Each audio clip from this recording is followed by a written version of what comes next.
The one thing that Mitt Romney has proven is that he will do what these nutsos say for him to do. Without any shame, without any hesitation. Will Obama react any better? I don't know. Probably not. But I do know that we will not have to fight an ascendant group of people who are telling this country and the world that climate change is a hoax.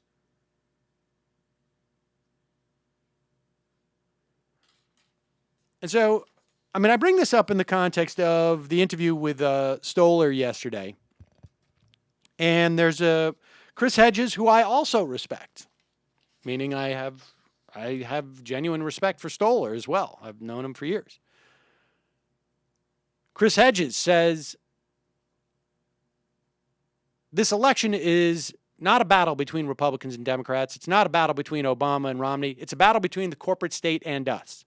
And if we do not immediately engage in this battle, we are finished. As climate scientists have made clear, I will defy corporate power in small and large ways. I will invest my energy now solely in acts of resistance, in civil disobedience and defiance. For this reason, I will vote for Jill Stein. Voting for the lesser evil or failing to vote at all is part of the corporate agenda to crush what is left of our anemic democracy. I have respect for him, but there's a 4-page piece here that he's written out where he outlines every issue that we have discussed on this program extensively and what is problematic about President Obama. He writes, the flimsy excuses used by liberals and progressives to support Obama, including the argument that we can't let Romney appoint the next Supreme Court justice, ignore the imperative of building a movement as fast and as radical as possible as a counterweight to corporate power. How does voting for Jill Stein or Rocky Anderson, I'm talking about a swing state. I think he lives in Pennsylvania. How does that, I'm not even sure how it does it in a blue state, but let's stay on point here. How does that speed up the building of a movement that is a counterweight to corporate power? This is the question that I wanted to ask Stoller, too. Where is the efficacy? Stoller claims that by having Mitt Romney, it makes our citizens better. Now, presumably, I know he denied this because he doesn't know who reads his stuff, but it seems to me that there's no Republicans who are going to become better citizens with Romney. There's no Republicans who are going to stand up and say, now we're going to close down this drone program. I don't think so. There's no Republicans who are going to say, now we're going to fight against global warming. That's not going to happen.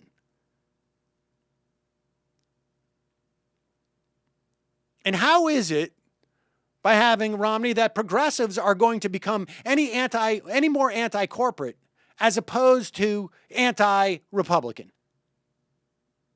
It seems to me, based on my experience, I have seen more so-called mainstream people who were radicalized to the extent that they were radicalized, or at least became much more conscious of this struggle between us and corporate powers, us and the 1%, under a Democratic president than under a Republican one. I look at every single book that is written by these people. And I can tell you that during 2000 to 2008, every single book by these people, by the punditocracy, by the progressive thinkers, by whatnot, were almost exclusively anti-Bush, anti-Republicans. And in 2008, there was a sea change. And then by 2009, we started seeing things like Hacker and Pearson talking about the 1%. And then we just saw essay after book after essay, movement after movement that were drawing these lines. because we had a Democratic president that made it very clear what was going on. Do I think this is going to continue? Yes. Particularly under a Democratic administration. That's my argument as to how having Obama versus Romney actually continues to grow this movement. But these guys won't even make this argument. They won't even make the argument because they know that a vote for Jill Stein or Rocky Anderson at this point, they both virtually admit it. I mean, Stoller did. They both admit that this is going to help Romney. I don't think it would make a difference. I'm not sure at this point that it would, because I think Romney's going to lose no matter what. But this is an important argument to have at this point, because in 2 or 3 weeks, all this is going to be behind us, and we're going to have to create this movement going forward. And it needs to be built upon sound thinking. Stoller, at the end of the interview yesterday, again, wanted to know why I was so emotional about this, which I thought was an odd question, because my argument is completely unemotional. It's devoid of the fact that I felt betrayed by Obama. It's devoid of the fact that I have a visceral hatred of Romney, or that I like Jill Stein, it's completely devoid of that. I am making what is, I think, a logical argument, not one that's somehow self-affirmation based upon my vote, which to me seems totally about emotion.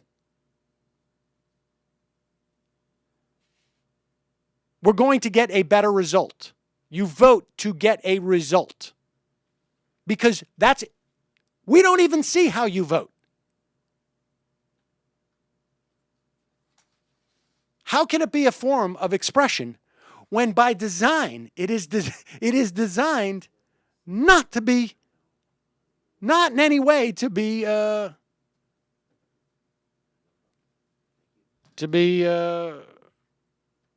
seen by other people?